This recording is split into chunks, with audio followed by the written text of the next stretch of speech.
शब्बीर ने एक ऐसी लड़की को देखा है जिसे 8 बरस पहले उसके माँ बाप ने मेहनत मजदूरी की गरज से कराची भेज दिया था।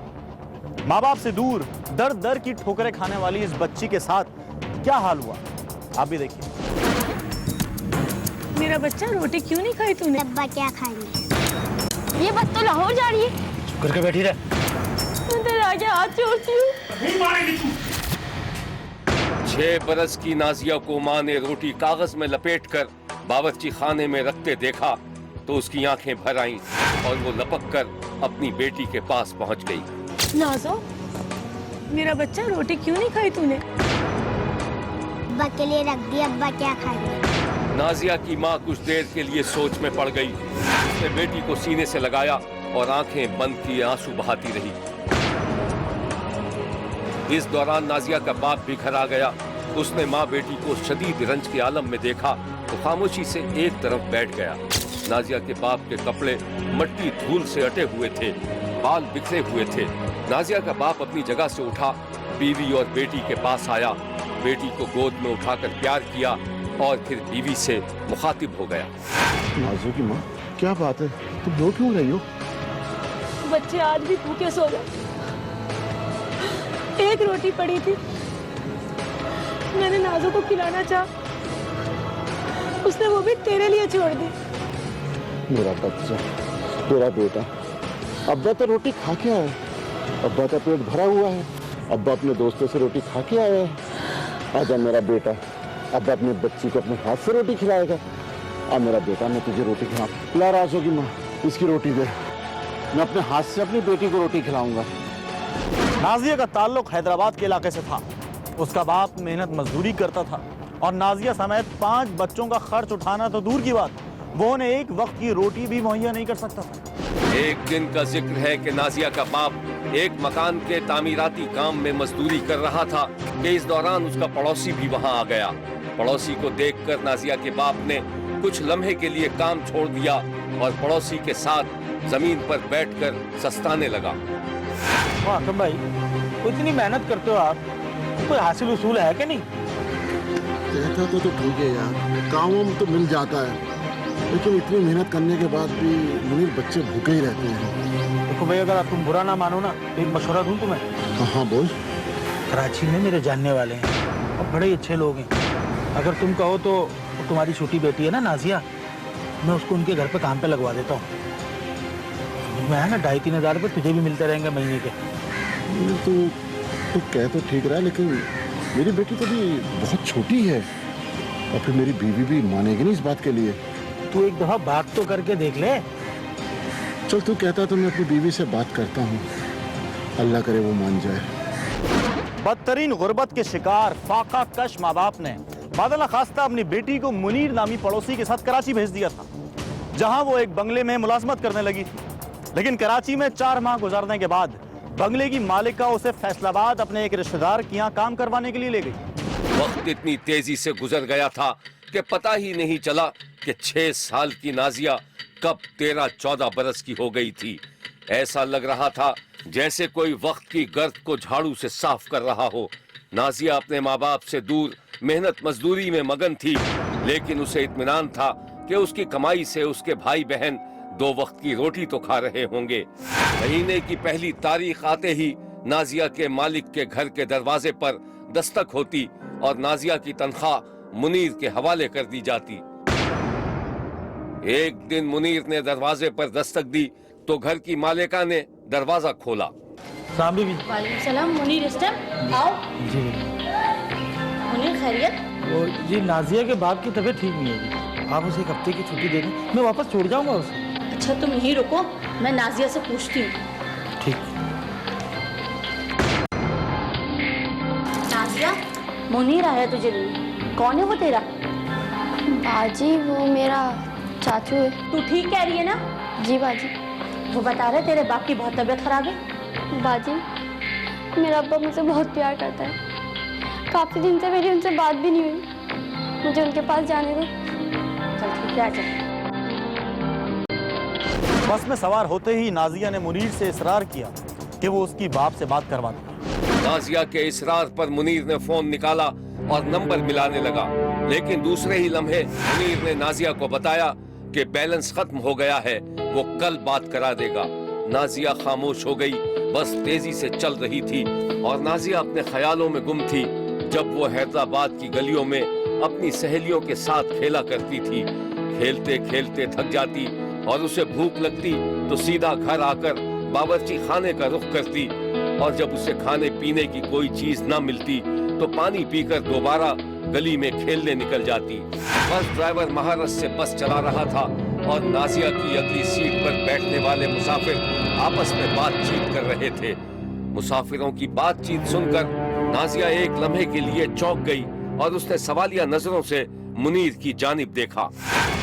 चाचा, ये तुम मुझे कहाँ लेकर जा रहे हैं? ये बस तो लाहौर जा रही है। करके बैठी रहे, जैसा मैं कह रहा हूँ ना वैसे कर। चुप, मैं शोर मचा दूंगी। चुप कर।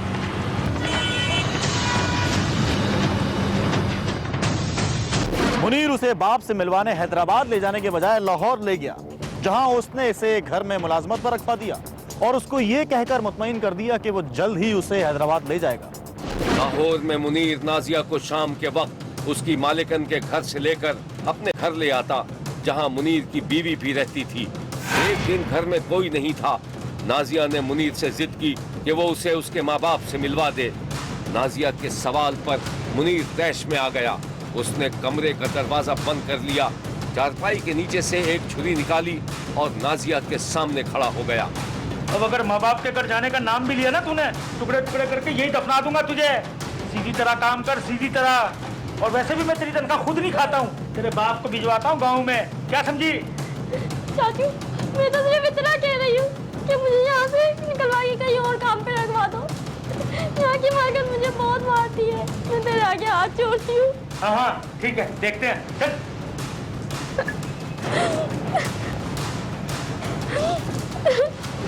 मुनीर ने नाजिया को दूसरी कोठी पर मुलाजमत दिलवा दी और हस्बे मामूल तनख्वाह की रकम उसके बाप को भेजने के बजाय खुद अपनी जेब में ही रखता रहा। नाजिया को अब मुनीर की तमाम सूरत हाल समझ में आ चुकी थी कि मुनीर उससे फायदा उठा रहा था, और नाजिया को इस बात का डर था कि शायद मुनीर उसकी इज्जत पर हाथ ना डाल दे। नाजिया इस तमाम सूरत हाल से सहमी हुई थी और अब वो किसी मौके की तलाश में थी।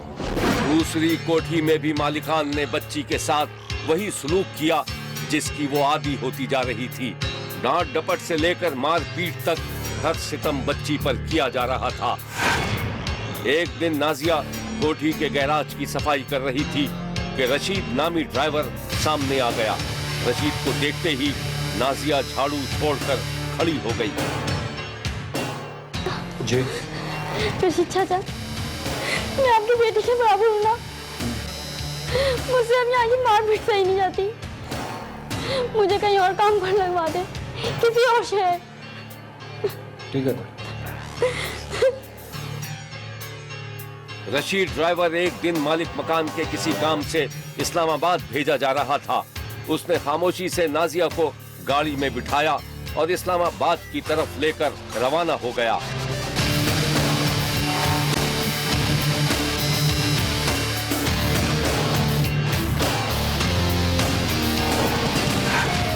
पहली बार नाजिया को महसूस हुआ कि उसे कोई फरिश्ता सिफत इंसान मिल गया था जो उसे निस्बतन कम जालिम आका के पास नौकरी के लिए ले जा रहा था।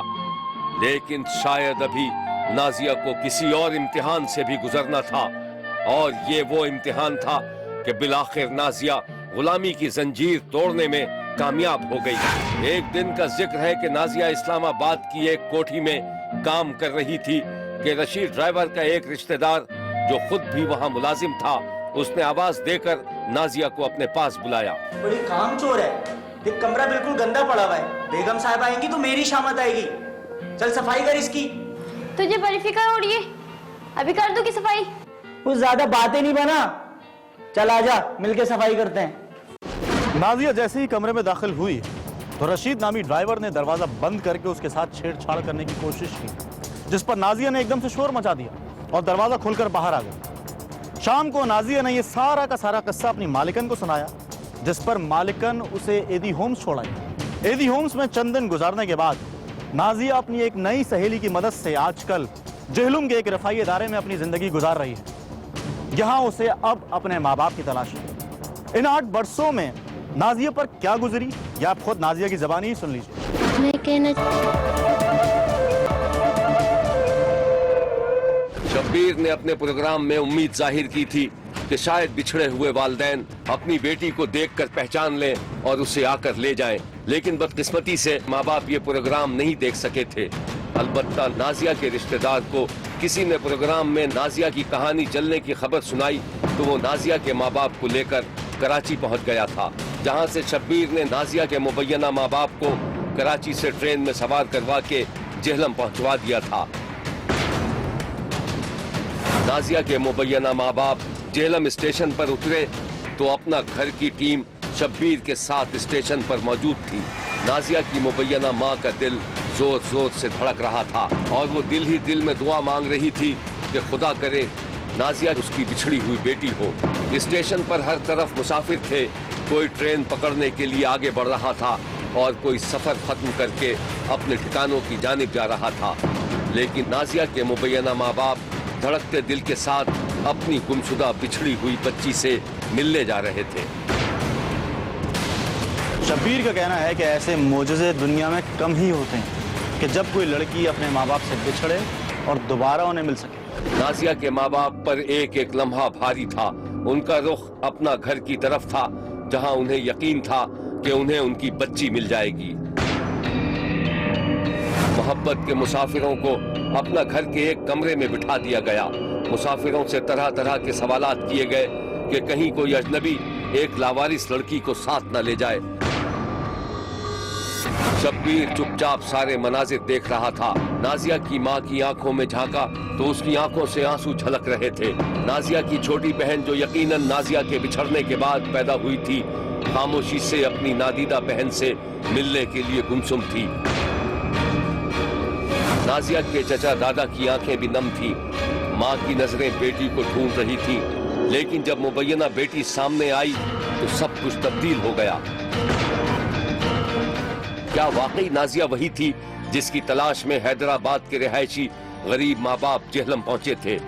शब्बीर का कहना है कि जब नाजिया नामी लड़की को उसके मुबैना माँ बाप के सामने लाया गया तो इन मनाजिर को लफ्जों में बयान करना शब्बीर के बस की बात नहीं रही, क्योंकि आंसुओं की अपना घर की रूह रवां 6 माह तक नाजिया को अपनी बेटियों की तरह पालती रही और जब नाजिया के माँ बाप मिल गए तो बच्ची को इस तरह रुखसत कर दिया जैसे कोई माँ अपनी सगी बेटी को रुखसत करती हो। बिछड़ी हुई बच्ची अपने माँ बाप से क्या मिली कि शब्बीर को ऐसा लगा कि जैसे वो कोई ख्वाब देख रहा। माँ को बिछड़ी हुई बेटी मिल गई और वो उसे सीने से लगाकर अपने साथ ले गई। लेकिन शब्बीर इस सोच में पड़ गया कि बदतरीन गुर्बत का शिकार ये खानदान कैसे गुजर बसर करेगा। नाजिया का बचपन लोगों के बर्तन मांजने और कैसी कैसी निगाहों का सामना करते गुजरा था। शब्बीर का कहना है कि क्या नाजिया को जिंदगी अब भी कोई खुशी नहीं दे सकेगी। देखते रहिए, क्योंकि कोई देखे न देखे शब्बीर तो देखेगा। शब्बीर का कहना है कि बाज लोग इंसानों की खिदमत को अपना मकसद बना लेते हैं। ऐसे ही लोगों में एक रजाकार भी शामिल था जिसे एक जख्मी औरत को उठाकर लियारी से अस्पताल पहुंचाना था। लाल मोहम्मद घर से निकलने लगा तो बेटी ने अपने बाप को रोक लिया। लाल मोहम्मद की बेटी का ये रोजमर्रा का मामूल था कि बाप जब भी घर से ड्यूटी के लिए निकलता तो वो उस पर कोई दुआ पढ़कर फूंकती और फिर शाम तक बेचैनी से बाप की वापसी का इंतजार करती। लाल मोहम्मद के घर लौट कर आने तक बेटी दिन में कई कई बार अपने बाप को फोन करके उसकी खैरियत दरियाफ्त करती और जब उसे मालूम हो जाता कि उसका बाप खैरियत से है तो उसको सुकून नसीब हो जाता।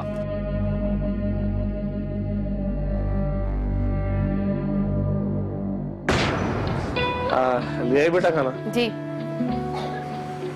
ये ले पकड़। बाप काम से वापस आता तो बेटी अपने बाप के सामने खाना रख देती और फिर बाप से दिन भर की मसरूफियात के बारे में पूछने लगती।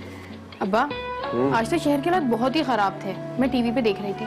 बेटा शहर के लोग बहुत जालिम हो गए, मासूम बच्चों तक को नहीं छोड़ते। आज तो मैंने खुद 4 लाशें उठाई हैं। अब्बा तो फिर आप ये काम छोड़ क्यों नहीं देते? अरे मेरे बेटा तू डरती क्यों है? मौत और जिंदगी तो अल्लाह के हाथ में। जब आनी होगी आ जाएगी। माजगोट का रिहायशी लाल मोहम्मद रजाकार तंजीम छिपा में एम्बुलेंस चलाता था और इससे जो उसे मुआवजा मिलता था उससे वो अपने 4 बच्चों का पेट पालता था। लाल मोहम्मद को जैसे ही कंट्रोल रूम से किसी हादसे या हंगामे की इत्तला मिलती, वो बिजली की सी तेजी के साथ ड्राइविंग सीट पर बैठ जाता, बराबर वाली सीट पर एक रजाकार को बिठाता और अपनी एम्बुलेंस को तेजी से दौड़ाने लगता था। वो एक लम्हा भी जाया किए बगैर मुतासिरा जगह पर पहुंचने की कोशिश करता था। एक दिन लाल मोहम्मद को कंट्रोल रूम से इत्तला दी गई कि बल्दिया के इलाके में एक फैक्ट्री में आग लग गई थी। लाल मोहम्मद ने फौरन अपनी सीट संभाली और मुतासिरा इमारत के पास पहुंचकर जख्मियों और लाशों को अस्पताल पहुंचाने में मसरूफ हो गया। फैक्ट्री में लगने वाली इस आग ने लाल मोहम्मद को शदीद उदास कर दिया था। उस शाम जब वो घर वापस आया तो उससे खाना नहीं खाया गया। उसने इंसानों को कोयला बनते देखा था। बेटी खाना लाई तो लाल मोहम्मद ने उसे मना कर दिया और अपना यूनिफॉर्म उतारे बगैर टीवी के सामने बैठ गया था ताकि अगर उसे दोबारा बुलाया जाए तो वो एक लम्हा जाया किए बगैर वहां पहुंच जाए। मौत की वादियों से जिंदगी बचाने वाला ये रजाकार बेखौफ खतर अपने फराइज अंजाम देता रहा, लेकिन इस 20 साला नौकरी में इसने अपनी बेटी और एक बेटे की शादी भी कर दी। लाल मोहम्मद को जब भी वक्त मिलता वो अपने बच्चों को लेकर कहीं सैरो तफरीह के लिए निकल जाता, लेकिन इस दौरान भी उसकी नजर अपने मोबाइल फोन पर रहती कि न जाने कब उसे बुलावा आ जाए। एक दिन का जिक्र है कि एम जिना रोड से मुहर्रम का एक बड़ा जुलूस गुजर रहा था कि अचानक जुलूस में धमाका हो गया। इस रूह फरसा खबर को सुनने के बाद शहर में मौजूद तमाम रजाकार तंजीमों की एम्बुलेंस गाड़ियां तेजी से सड़कों पर दौड़ने लगी। लाल मोहम्मद भी जल्द अज जल्द वहां पहुंच जाना चाहता था। अभी लाल मोहम्मद कुछ दूर ही होगा कि उसकी एम्बुलेंस का एक टायर पंक्चर हो गया। लाल मोहम्मद शदीद झुंझलाहट के आलम में एम्बुलेंस से उतरा और चंद ही लम्हों में अपने साथी की मदद से उसने टायर तब्दील कर दिया।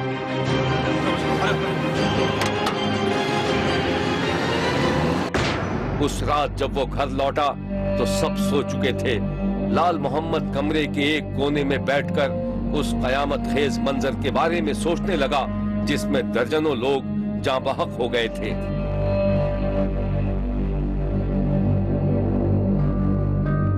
एक दिन लाल मोहम्मद रात भर ड्यूटी देने के बाद जब सुबह को अपने घर आया तो उसकी बेटी जाए नमाज पर थी। लाल मोहम्मद खामोशी से एक तरफ बैठकर अपने जूते के फीते खोलने लगा। बेटी नमाज पढ़कर फारिग हुई तो अपने बाप को देखकर खुश हो गई। उसने बाप के मोजे उतारे और फिर बावर्ची खाने में जाकर उसके लिए चाय बनाने लगी। उन दिनों लाल मोहम्मद की ये शादीशुदा बेटी अपने बाप के घर रहने आई हुई थी।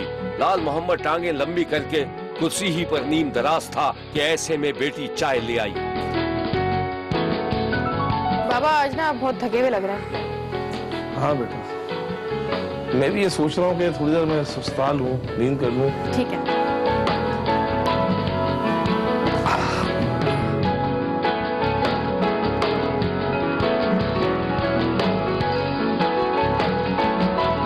बाबा बाबा आज चलना नहीं है क्या?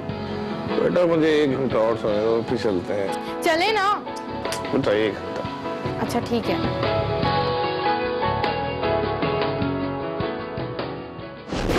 इस कहानी की मजीद तफसीलात हम आपको दिखाएंगे, लेकिन एक ब्रेक के बाद। कहीं जाइएगा मत, क्योंकि कोई देखे ना देखे, शब्बीर तो देखेगा।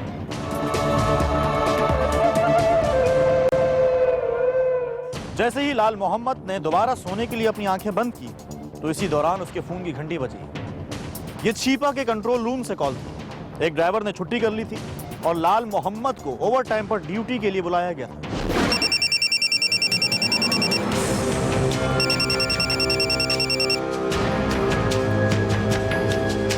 लाल मोहम्मद इंतहाई थकन के बावजूद बिजली की फुर्ती से उठा। उसने जल्दी से मुंह पर पानी के छींटे मारे और घर से निकलने लगा। बेटी सामने ही खड़ी थी जो उसे सवालिया नजरों से देख रही थी। हमारी मजबूरी है। बाबा अपना ख्याल रखना। आज बाबा पे दुआ नहीं पड़ी फूफू की? बेटी ने दुआ पढ़कर बाप को रुखसत किया और लाल मोहम्मद ड्यूटी पर पहुंच गया। थोड़ी ही देर में कंट्रोल रूम से उसे बताया गया कि लियारी के इलाके शाह बेग लेन में शदीद फायरिंग हो रही थी और एक राहगीर औरत फायरिंग की जद में आकर शदीद जख्मी हालत में सड़क पर पड़ी थी। इतना सुनना था कि लाल मोहम्मद ने अपने साथी को अपने साथ बिठाया और तेजी से एम्बुलेंस निकालने लगा। वो एक इंतहाई खतरनाक इलाके की तरफ जा रहा था जहां गोली किसी का नाम पूछे बगैर उसकी जान ले सकती थी। लाल मोहम्मद तेजी से एम्बुलेंस चला रहा था और बाहर फजा में गोलियों की बारिश हो रही थी।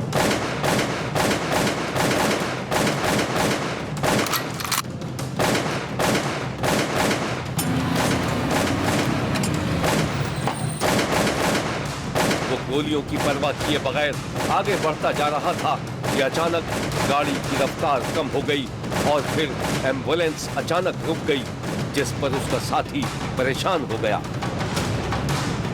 क्या हो गया लाल मोहम्मद? यार मेरा सर चकरा रहा है। लाल मोहम्मद का साथी अभी लाल मोहम्मद का हौसला बढ़ा ही रहा था कि लाल मोहम्मद का सर एक झटके से स्टीयरिंग से जा लगा। लाल मोहम्मद का साथी तेजी से नीचे उतरा ताकि वो दूसरे दरवाजे से ड्राइविंग सीट पर बैठकर गाड़ी चला सके।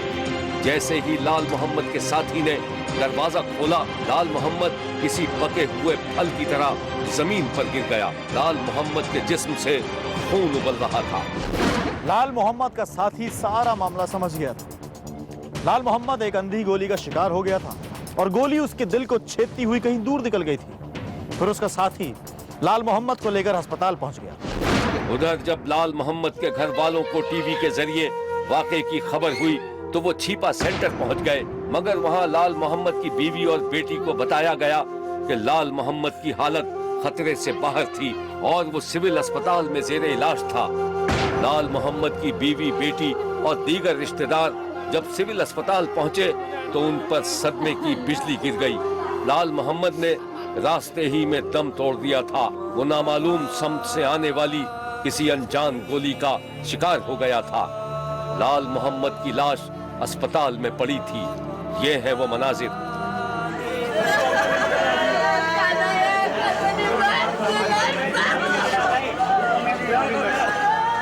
यूं महसूस हो रहा था कि कोई बिल्कुल हमारे कान के पीछे से गोलियां चला रहे हैं। बम्बों की आवाज, ग्रेनेड, ऐवान वगैरह, इनकी आवाजों ने जो है कान एक सुन कर दिया था। सीटी जैसी आवाजें आ रही थी। उन्होंने जब मुझे कुछ कहा कि फेस मुझे कुछ तकलीफ हो रहा है और मुझे अंधेरा सा चा नजर आ रहा है, कुछ नजर नहीं आ रहा है, तो ये कहते ही वो जो है गिर गए। सर उसका जो है माथा हैंडल जो है उस पे लग गए। तो जब मैं सीट से निकल के ड्राइविंग सीट पे जाता हूँ, दरवाज़ा खोलता हूँ, ये उसी टाइम एक्सपायर हो गया। बाद में सेवल में इनको मुंतकिल करने के बाद में गाड़ी को देखता हूँ तो ये गोली जो है गाड़ी को छीलते हुए इनके बाजू से गुजरते हुए दूसरे बाजू से निकले। मेरे बराबर से किया हुआ गोली। लाल मोहम्मद जो दूसरों की जान बचाने के लिए दिन रात काम करता था, उस दिन खुद अपनी जान से हाथ धो बैठा। लाल मोहम्मद की मौत के बाद उसके अहले खाना पर जो गुजरी वो नाकाबिले बयान है। ये है वो बेटी जो अपने बाप के बगैर जिंदगी गुजारने का तसव्वुर भी नहीं कर सकती थी। कुछ मुलाकात नहीं हुई थी। हमको मेरा अब्बू चाहिए, हम लोग को पैसा नहीं चाहिए।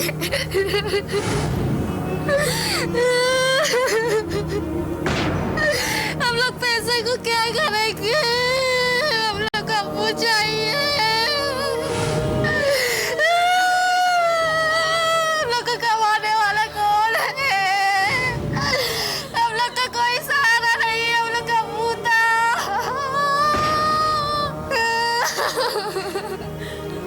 और ये है लाल मोहम्मद की बेवा। मैंने अपना कजन के बेटी को बोला तुम जाओ देखो लाल मोहम्मद वहाँ पर है। उसने बोला मोबाइल से फोन करवाया, उसने बोला फोन नहीं उठा रहे। जब मेरा अम्मी गया मुआच मोड़ पे चिपा वालों का पास, उसने बोला लाल मोहम्मद को गोली लग गया तो जिंदा है। उसने दिलासा हम लोग को दिया, वो जिंदा है। मैं था, मेरा अम्मी था, लाल मोहम्मद का बेटी बड़ी वाला था, तो उसने जिंदा है। फिर हम उधर गए था, देख रहे लाल मोहम्मद मुर्दा खाने पे। फिर सब रिश्तेदार मेरा आया।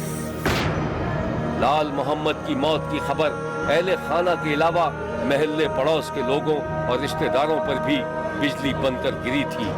ये हैं वो लोग जो लाल मोहम्मद के सदमे से निठाल थे।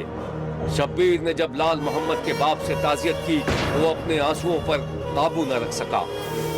3 बजे मैं गया सिंगुलियन, तो वहाँ देखा लाश पड़ा हुआ था। मैं चल तो नहीं सकता था, फिलहाल मोटरसाइकिल में ले गए मेरे को।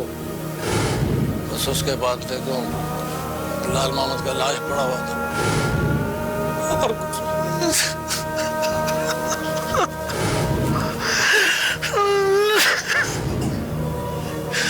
लाल मोहम्मद बहुत दिलेर लड़का था। अल्लाह इसको बेजन्नत नसीब करे। हम लोग का खानदान में बहुत दिलेर लड़का था, ये बहुत दिलेर। शब्बीर का कहना है कि लाल मोहम्मद एक नेक और निडर इंसान था। रिस्क हलाल कमाता था, लोगों की जान बचाता था। वो एक जख्मी औरत की मदद के लिए जा रहा था कि खुद दहशतगर्दी की भेंट चढ़ गया।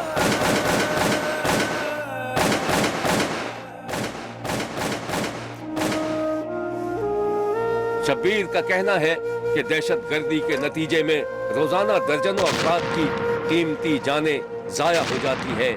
शब्बीर का यह भी कहना है कि दहशतगर्दों को गिरफ्तार किया जाए ताकि शहरी अमन व सुकून के साथ जिंदगी बसर कर सके। देखते रहिए, क्योंकि कोई देखे न देखे, शब्बीर तो देखेगा। हम लोग पैसे को क्या करेंगे? हम लोग अब्बू चाहिए। शब्बीर का कहना है कि वो देख रहा है और मुसलसल देखता रहेगा। मुल्क भर से मजीद कहानियों और उनकी तफसीलात के साथ फिर मुलाकात होगी। देखना ना भूलिएगा, क्योंकि कोई देखे ना देखे, शब्बीर तो देखेगा। अगर आप अपने इर्द गिर्द होने वाले किसी गैर मामूली वाक़े से शब्बीर को आगाह करना चाहते हैं तो SMS करें SAB लिखकर स्पेस दें और अपना मैसेज अपने शहर और नाम के साथ 247 पर भेज दें। फैक्स करने के लिए हमारा नंबर है 021-3580-3820। खत लिखने के लिए हमारा पता है 5 express way of Korangi road, Karachi. Express news, Shabbir तो देखेगा।